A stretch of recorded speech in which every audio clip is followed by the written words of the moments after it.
Hi everyone, it's Jennifer Hoffman of EnlighteningLife.com, and this is a little video about the astrological aspects of the July 27th, 2018 eclipse. And I just did a video about the energetic side. I want to talk to you, for those of you who are interested in astrology, about the astrological side. So there are a number of important astrological aspects to this full moon eclipse that we're having today, July 27th. Which is not visible in the US. It's visible in Australia and in parts of Europe and parts of Asia. We won't see it, but we'll still feel it. Now remember, here in the US, on August 21st of 2017, we had a very powerful eclipse that was like the Great American Eclipse. So it cut completely across the United States. And this eclipse does not touch that point, but it activates it in a way because it is in Leo. The other eclipse was at the very end of Leo.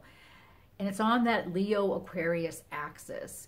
And one of the things that is important about that Leo-Aquarius axis, which is, I've talked about this on my Facebook Live recently, and I'm going to talk about it right now because it's really important. So Leo is the fifth sign of the zodiac. It rules creativity, love, as in falling in love, partnerships and marriage actually fall in house 7. But it also rules children. And it rules, I said, creativity, children, love, and it's ruled by the sun. So it's like, it's where you shine. So there's a kind of a shiny aspect, a whole creative, shiny aspect to Leo. But Leo also rules kings, like rulers, like monarchies, inherited rulership. So the sign of the line is the king of the jungle. So Leo tends to rule the sign of the king. And Aquarius is completely opposite. So Aquarius is the free thinker, the free spirit. It's the community. It's the collaboration, where Leo is the rulership. Uranus is more, Uranus in Aquarius, because Uranus rules Aquarius, is more the community aspect. So it would be more democratic than autocratic.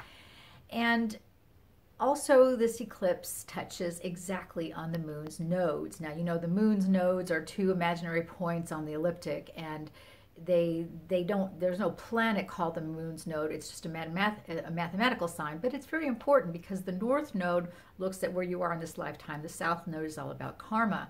So we have both the north and the south node represented here because they are in Leo and Aquarius. This eclipse is on the Leo Aquarius. It's also in Leo and Aquarius. And then we have Mars, which is retrograde going through Aquarius, which actually touches this eclipse as well. So we have this whole little stellium, which is 3 or more planets that's in right now, that's in Aquarius, that is touched by this particular eclipse. But what I find really interesting, and if you've been watching social media, you've been watching news reports, you won't see this in the mainstream media, but it's being reported a lot in the alternate media, and that is this whole issue of pedophilia and child trafficking and child abuse and all these things that are happening to children.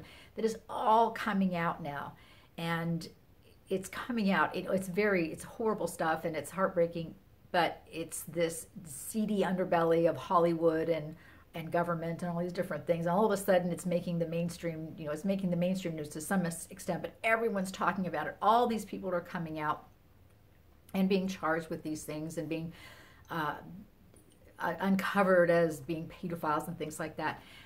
And that's Leo. That's the children. So it's the community, Aquarius, working together to reveal these crimes. And we're going to see more and more of this as people come together, and not in like revolting, but more in demanding the transparency and demanding the kind of community spirit that we want. We don't want to live in a community where people kill each other and abuse children. We want to live in communities where there's peace, joy, love, and togetherness, and commitment, and connection, and collaboration. So this is what we are working towards. And it's interesting that this eclipse touches the south node, which is the karma, and reveals that, as the north node is also represented, which is, this is not where we want to be. So we don't want to have this old energy here. We want to remove the energy. We want to expose it, and we want to deal with it, with life, and have a world where these kinds of things don't happen and people don't do these things. Mars retrograde is going to go direct, and then it's going to in August, and then it's going to go back over the eclipse point. So we're going to see the repetition of this eclipse, as we kind of move through the end of the year, especially since we're all heading towards that great Capricorn stellium in 2020, which Mars retrograde is actually going to help it be in Capricorn at that time. So is an upcoming Venus retrograde. Right now we have Mercury retrograde in Leo. So we have this whole Leo Aquarius, the rulership, the royalty, the monarch, the domination and control, which is very 3D, as opposed to the community, the collaboration, more of the democratic, and that's Aquarius, and that's 5D. Also, with Mercury in Leo, it's very close to, but not exact with yet, the point that we had the eclipse in August of last year. So we had this very powerful, it was called a Great American Eclipse because it was a total eclipse, and I saw it where I was living. I mean, you literally saw the sun was out and it got very dark. So that eclipse went all the way across the United States, and it was called the Great American Eclipse, but it also is being highlighted again this year with this coming eclipse. And then we have another one in Leo in August. So we're looking at a pretty extensive eclipse season. It's been really hard. I've been feeling like I'm in a pressure cooker all week with this really big energy. But understand that astrologically, the stars, the movement of the planets, they set up a resonance. They have their own energy, so they set up a resonance. And then that resonance extends across the universe, and we feel it too because we are energetic beings. So notice what happens when Mercury goes retrograde. It seems like those times your computer breaks down, you lose your keys, you send off an important letter and nobody gets it, or you sign a contract and the whole thing falls through. There are things around Mercury retrograde that just kind of happen. I have friends who don't study astrology, who aren't particularly interested in spiritual matters, and they'll call me and they'll say, is Mercury retrograde? I'm just, I lost my keys and I was late to my appointment and I overslept and I forgot this and I sent an email and nobody got it. And I'm like, that's Mercury retrograde. So, there is some connection between our lives and what happens in our lives and the resonance of the planets. But I want you to pay particular attention to the nodes, the North and South node that are very active in this eclipse, and they are actually on their way out of Leo. So they're going to actually be going into Virgo and you see what's the sign before Leo? Cancer. Yeah. So they'll be going into Cancer and Capricorn, which interestingly enough, that's the axis that is going to be the governing point. So we have Cancer, the home, Capricorn, the corporation. And this, again, is another aspect of the 3D, 5D integration because Cancer is the home, the person, the individual, and then you have it pitted against, the corporation. So this nameless, faceless, powerful entity that wants to rule the world. And this fits in really well with the whole Leo Aquarius eclipses because we're moving into, no, we don't want corporations running our lives, and we don't want big government, to be spying on us all the time like they are now. We don't want to be shadow banned on Twitter. We don't want to be blocked on Facebook. So we have a lot of that going on too, and we're being prepared for this big Saturn-Pluto conjunction that happens in 2020, and everything we're doing for the next 18 months kind of leads us in that direction. So keep that in mind as we go through the next 18 months. But also with this eclipse, start making the changes that you're being called to make, because if you don't make them now, they will come up for you again. We have another eclipse in August, and we say we want to live in a certain kind of world and we have certain kind of lives. Okay, great. Here's the energy to make that happen. Now integrate and align with it and be prepared to make those changes in your life. Nothing happens unless we take action. So we have to be prepared to not only set the intention, but also take the action as well. And those things go, they go together, they go hand in hand. So you can't have, oh, I want this to happen over here, and then sit around and do nothing. And it never happens because you didn't do anything. So that's a little overview of the astrology. There are lots of great sites out there that are talking about this eclipse.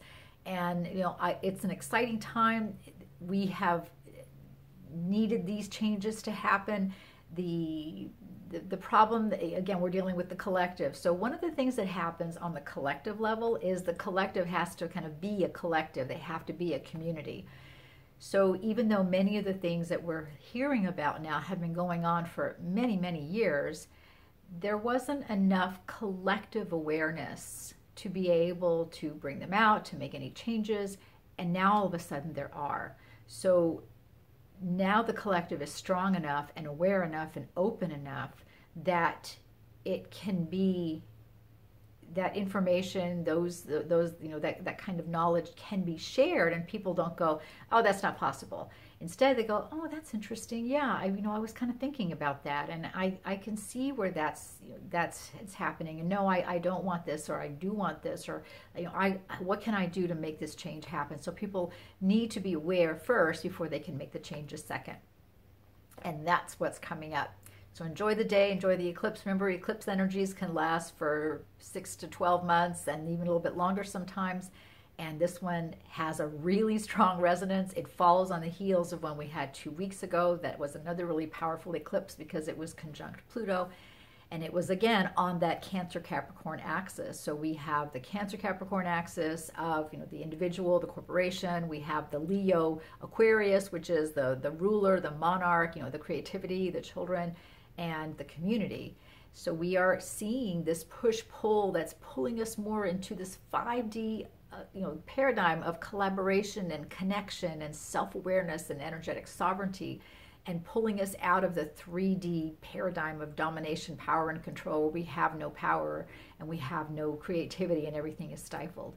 So keep those intentions high and we'll all get through this together. Thanks for watching, everyone. It's Jennifer Hoffman. Visit me at enlighteninglife.com and I will see you on the next video.